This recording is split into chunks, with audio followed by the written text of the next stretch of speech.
திருவண்ணாமலை கிரிவல பாதையில் செங்கம் செல்லும் சாலையில் காட்டு சிவா ஆசிரமத்திற்கு சொந்தமான 13 சித்தர்களுடைய ஜீவசமாதிகள் சமீபத்தில் இடிக்கப்பட்டுள்ளன. தரைமட்டமாக்கப்பட்டுள்ள அந்த 13 சித்தர்களின் ஜீவசமாதி என்ன நிலையில் இருக்கிறது, அதை மீட்டெடுக்க அந்த ஆசிரம நிர்வாகிகள் என்னென்ன விஷயங்களை மேற்கொள்ள இருக்கிறார்கள், யாருடைய உதவிகளை கோர இருக்கிறார்கள், அவர்களுடைய மனநிலை இப்போது எப்படி இருக்கிறது, இடிக்கப்பட்ட ஜீவசமாதிகள் இப்போது எப்படி இருக்கிறது பார்க்கலாம்.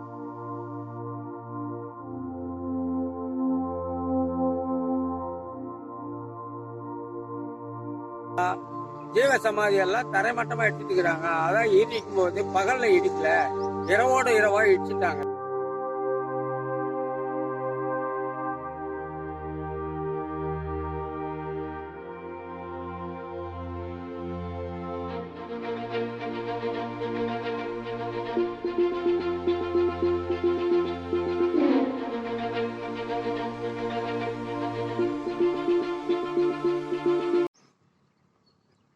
பதிமூணு சமாதி இடிச்சுட்டாங்களா. அந்த சமாதியில் முத வச்சவர் 1974 வச்ச சமாதி.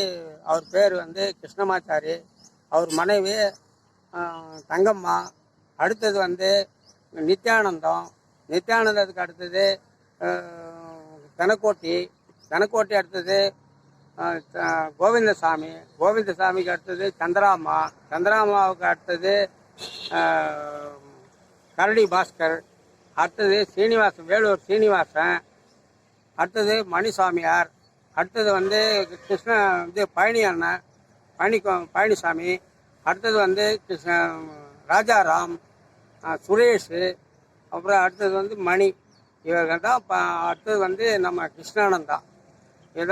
வள்ளல் சுவாமி சிவானந்த பரமஹம்சரிடம் சித்த வித்தை தீட்சை பெற்ற சுவாமியால் சிவானந்தன் என்று அழைக்கப்பட்ட சுவாமி காட்டு சிவா அவர்கள் திருவண்ணாமலையை வந்து அடைகிறார்கள்.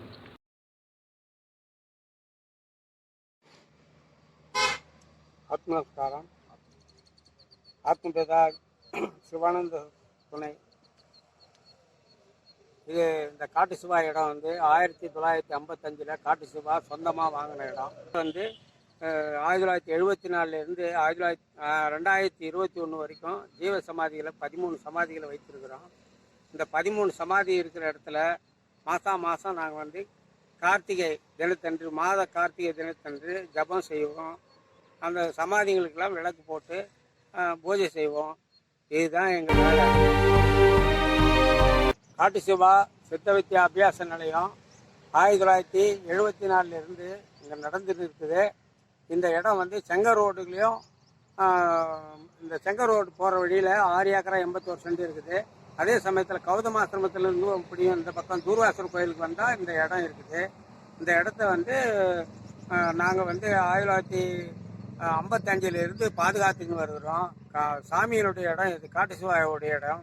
அதனால் இங்கே வந்து நாங்கள் வந்து ஜீவசமாதி 1974 21 வரைக்கும் ஜீவசமாதிகளை வச்சுருக்கிறோம். அதே சமயம் ஜீவசமாதிகளுக்கு மாதம் நாங்கள் வந்து வழிபடுறது உண்டு. நாங்கள் வந்து கூட்டி ஜபம் பண்ணுவோம். 100-120 பேருக்கு மேலே வருவாங்க. ஒவ்வொரு மாதமும் வருவாங்க. அவங்களுக்கு அன்னதானமும் வழங்கியிருக்கிறோம். அதனால் சிறப்பாக போய்கின்னு இருக்குது. இது வந்து இப்போ மலை சுத்திர சாலையில் இடம் இல்லாததுனால அவங்க வந்து என்ன பண்ணாங்க, மாவட்ட ஆட்சியாளர் வந்து இந்த இடத்த வந்து கார் பார்க்கிங் வைக்கணும் அப்படின்னு சொல்லிட்டு கார் பார்க்கிங் கொண்டு வந்தாங்க. இந்த கார் பார்க்கிங் கொண்டு வரும்போது இந்த ஜீவ சமாதியெல்லாம் விட்டுட்டு தான் அவங்க கார் பார்க்கிங்கே சுத்தம் பண்ணியிருந்தாங்க. அதனால் நாங்கள் கம்மனு இருந்தோம். சரி, ஜீவ சமாதியெல்லாம் ஒன்றும் செய்யலை அப்படின்னு. ஆனால் 3 நாள் கழித்து பார்த்தா ஜீவ சமாதியெல்லாம் தரைமட்டமாக எடுத்துட்டு இருக்கிறாங்க. அதான் இடிக்கும் போது பகலில் இடிக்கல, இரவோடு இரவாக இடிச்சுட்டாங்க. அதில் இருந்து நாங்கள் வந்து சித்த வித்தியார்கள்லாம் வந்து மன உளைச்சல் ஆகிட்டோம்.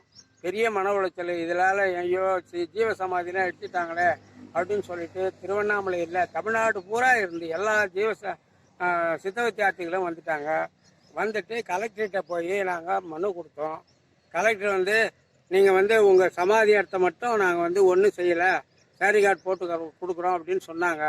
அவங்க அதுக்கு போடுறதுக்கு முடியாது அப்படின்றதுனால நாங்கள் வந்து இந்த கொம்புலாம் வச்சு நாங்களே கட்டிக்கணும். ஏன்னா இது உள்ள கார்லாம் வரக்கூடாது அப்படின்னு சொல்லிட்டு தடுப்பு செய்துக்கணும். அடுத்தது வந்து இங்கே வந்து சித்த வித்தியார்த்திகள் வந்து மாதம் நாங்கள் வந்து ஜபம் பண்ண போகிறோம். இங்கே வந்து இந்த பெரிய கிணறு ஒன்று இருந்தது, அந்த கிணறையும் மூடிட்டாங்க. அந்த கிணறாலையும் எங்களுக்கு வந்து அதில் தண்ணி எடுக்கவோ மற்றது ஏதாவது கட்டு வேலை செய்யறதுக்கோ எங்களுக்கு பயனளிச்சிச்சு. அந்த கிணத்தையும் மூடிட்டாங்க. அதனால் ஒன்றுமே செய்ய முடியாத சூழ்நிலையில் நாங்கள் இப்போ வருத்தத்துக்குரியவராங்களாக இருக்கிறோம். இதுக்கு மேலே வந்து அரசாங்கமும் ஊர் மக்களே எல்லாரும் வந்து சேர்ந்து ஏதாவது நன்மைகள் செய்தால் நல்லா இருக்கும்.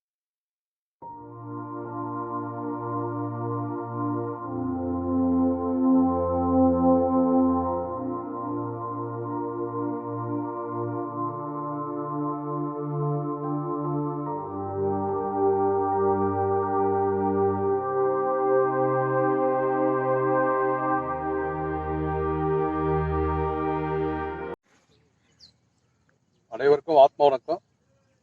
நான் திருவண்ணாமலை காட்டு சிவா சுவாமி ஆசிரம இடத்துல இருந்து பேசிடுறேன். இப்போ வந்து எல்லாருக்குமே தெரிஞ்ச விஷயம் தான் வந்து இந்த 13 ஜீவ சமாதிகளை வந்து இடிச்சிருக்காங்க. இடிச்சதுக்கு அப்புறமா அது ஃபுல்லாக சேதமாயிருக்குது. நாங்கள் வந்துட்டு இது சார்பாக அந்த இடிச்ச விஷயத்த கலெக்டர்கிட்ட போயிட்டு நாங்கள் கிட்டத்தட்ட ஒரு 100 வித்தியார்த்திகள் சித்த வித்தியார்த்திகள் எல்லாமே கலெக்டர் ஆஃபீஸ் திருவண்ணாமலை மாவட்ட ஆட்சியர்கிட்ட போயிட்டு நாங்கள் மனு கொடுத்துருக்கோம். இந்த விஷயமா பேசியிருக்கிறோம். அவரும் ஆவணம் பண்ணி நமக்கு தரேன் அப்படின்னாரு. இந்த விஷயம் இதாவது வந்து பார்த்தீங்கன்னா இங்கே கார் பார்க்கிங்காக இதை இடிச்ச விஷயம் எல்லாருக்கும் தெரிஞ்ச விஷயம்தான். நாங்கள் வந்துட்டு அன்னைக்கு நைட்டு பார்க்கும்போது வந்து இதை இடிக்கவே இல்லை. ஜேசிபி வச்சுட்டு பேக்ல எல்லா சைடும் வந்துட்டு பார்த்தீங்கன்னா அதை கிளியர் பண்ணிட்டு இருந்தாங்க. ஆனால் அந்த சமாதியை மட்டும் விட்டு வச்சிருந்தாங்க. இந்த சமாதி இடிக்கிறதுக்கு முன்னாடியே வந்து பார்த்தீங்கன்னா அந்த கிணறை வந்துட்டு பார்த்தீங்கன்னா ஃபுல்லாக கொடுத்து வச்சிருந்தாங்க. அந்த கிணறு வந்து பார்த்தீங்கன்னா இன்னைக்கு நீங்கள் திருப்பி அதை புனரமைக்கணும் அப்படின்னா அது எத்தனை லட்சம் செலவாகும்னு தெரியாது. ஆனால் அந்த மாதிரி ஒரு குடிநீர் கிணறு காட்டு சிவா சுவாமியை அவர் கையால் ஏற்படுத்தின அந்த கிணறு அதை திருப்பி கொண்டு வருது அவ்வளோ கஷ்டங்க. அது திருப்பி கொண்டு வந்தோன்னா இங்கே இருக்கிற மக்கள் எல்லாருமே அந்த காலத்துலேருந்தே சொல்லியிருக்காங்க, நிறைய சாமியை பற்றி சொல்லியிருக்காங்க. சாமி வந்து அந்த இடத்துல ஒரு தொட்டி ஒன்று கட்டிட்டு கால்நடைகள் கூட வந்ததுன்னா அந்த இடத்துல நின்று தண்ணி குடிச்சிட்டு போக மாதிரி அந்த தொட்டியில வந்து தண்ணீர் பாய்ச்சி வச்சிருப்பாரு. அதே மாதிரி பொதுமக்களே அந்த காலத்துல இருந்தே பாத்தீங்கன்னா வழி வழியா எல்லாமே குடிநீருக்காக பயன்படுத்தியிருந்தது தான். நம்ம கலெக்டர் சார் கிட்ட சொல்லும் போது அவர் என்ன சொன்னாரு அப்படின்னா, அந்த இடத்துல வந்துட்டு கிணறு வந்துட்டு பாழடைஞ்சு இருந்தது அப்படின்னு சொல்லி சொன்னார். ஆக்சுவலா பாழடைஞ்செல்லாம் கிடையாதுங்க, அது நல்லா தான் இருந்தது. சுத்தி கொஞ்சம் கவனிப்பு இல்லாம இருந்ததுனால கொஞ்சம் செடி செட்டுங்கள்லாம் முளைச்சி இருந்தது. ஆனால் நாங்க இங்க மாதம் வந்து பாத்தீங்கன்னா விழா ஒண்ணு நடத்துறோம். நாங்க கூட்டு தியானம் பண்றோம். அந்த கூட்டு தியானம் பண்ணும் போது அதுல இருந்து தான் தண்ணி எடுத்து உபயோகம் பண்ணிட்டு இருக்கோம் எல்லா விஷயத்தையுமே. அப்படி இருக்கும்போது அந்த கிணறு வந்து வீணான கிணறு கிடையாது, அது மூடி இருக்காங்க. அது பெரிய ஒரு தப்புங்க ஐயா. அந்த கிணறு நாங்க திருப்பி இப்ப புனரமைக்கணும். அதே மாதிரி இந்த சமாதி வந்து இடிச்சதுக்கு அப்புறமா சித்த வித்தியார்த்திகள் எல்லாமே கலங்கி போய் நிக்கிறாங்க, என்ன பண்றதுன்னு தெரியல. அதாவது உள்ளூர்ல இருக்கிற ஒரு சில வித்தியார்த்திகள் நாங்க ஒரு கொஞ்சம் பேர் இருக்கோம், அவங்க எல்லாமே சேர்ந்து இந்த சமாதியை திருப்பி புனரமைக்கணும் அப்படின்னா அதுக்கு சில லட்சங்கள் ஆகுது. அது வந்து எங்களால புரட்ட முடியாம ரொம்ப கஷ்டப்பட்டு இருக்கோம். எனக்கு என்ன அப்படின்னா, நாங்க கலெக்டருக்கு அவர்கிட்ட நாங்க கொடுத்த மனுவில் இன்னொரு விஷயம், இந்த சமாதி இடிச்சதுக்கு அப்புறமா திருப்பி புனரமைக்கிறதுக்கு ஏதாவது ஒரு வழி எங்களுக்கு சொல்லுங்க ஐயா. அது என்ன பண்ணணும் ஏது பண்ணணும் எங்களுக்கு தெரியல. யாருன்னா கிட்டத்தட்ட ஒரு 4 லட்ச ரூபா கிட்ட ஆகும் போல. ஏன்னா ஒவ்வொருத்தரும் ஒரு சமாதியை ஏற்படுத்தி அதை அப்ப கட்டி வச்சிருந்தோம், பாதுகாத்து வச்சிருந்தோம். இடிச்சதுக்கு அப்புறமா அதை திருப்பி புனரமைக்க முடியாம நாங்க எல்லாம் வந்து தவிச்சிட்டு இருக்கோம். ஏன்னா எல்லாருமே இங்க வசதி படிச்சவங்க எல்லாம் கிடையாது. அதனால அது என்ன பண்ணணுமோ நீங்க இடிச்சவங்க உங்க சார்பா வந்துட்டு அதை எதை சரி பண்றதுக்கு ஏதாவது ஒரு நிவாரணம் கொடுத்தீங்க அப்படின்னா நாங்க உடனே இதை செய்ய ஆரம்பிச்சிருவோம். எங்க கையில இருக்கிற பொருள் உதவியை வச்சு நாங்க இப்ப ஆரம்பிச்சுட்டு தான் இருக்கிறோம். இருந்தாலுமே அது எங்களால செய்யறது கொஞ்சம் கஷ்டமா தான் இருக்குது. அதுக்கு ஏதாவது ஒரு வழி செய்யணும் ஐயா.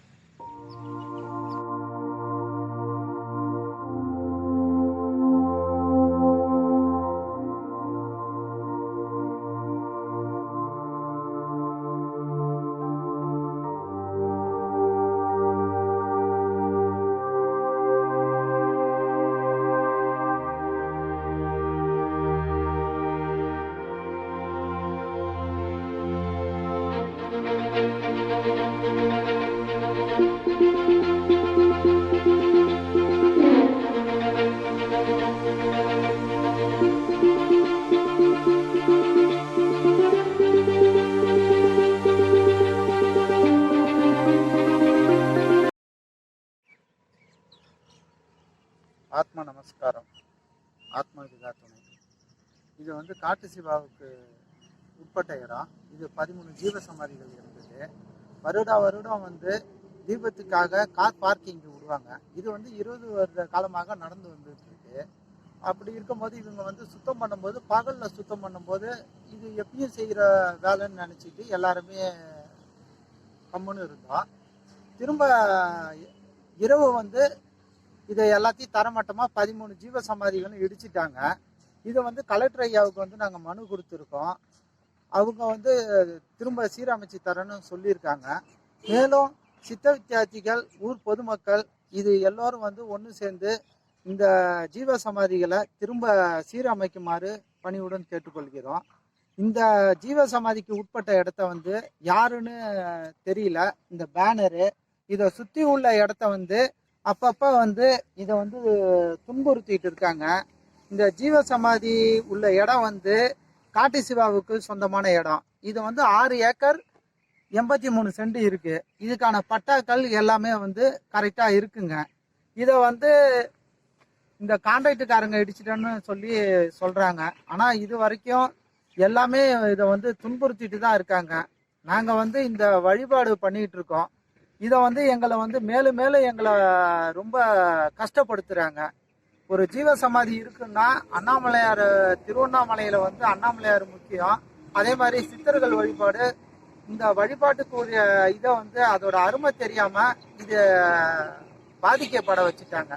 இதை இடித்தது இல்லாமல் இது சம்பந்தமாக இது வழியில் வர்ற சிஷியர்களோட மனவேதனையை வந்து அதிகமாக சுமக்க வைக்கிறாங்க.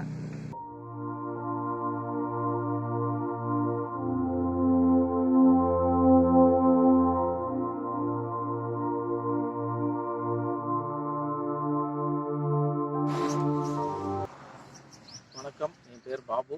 ஆத்மா வணக்கம்.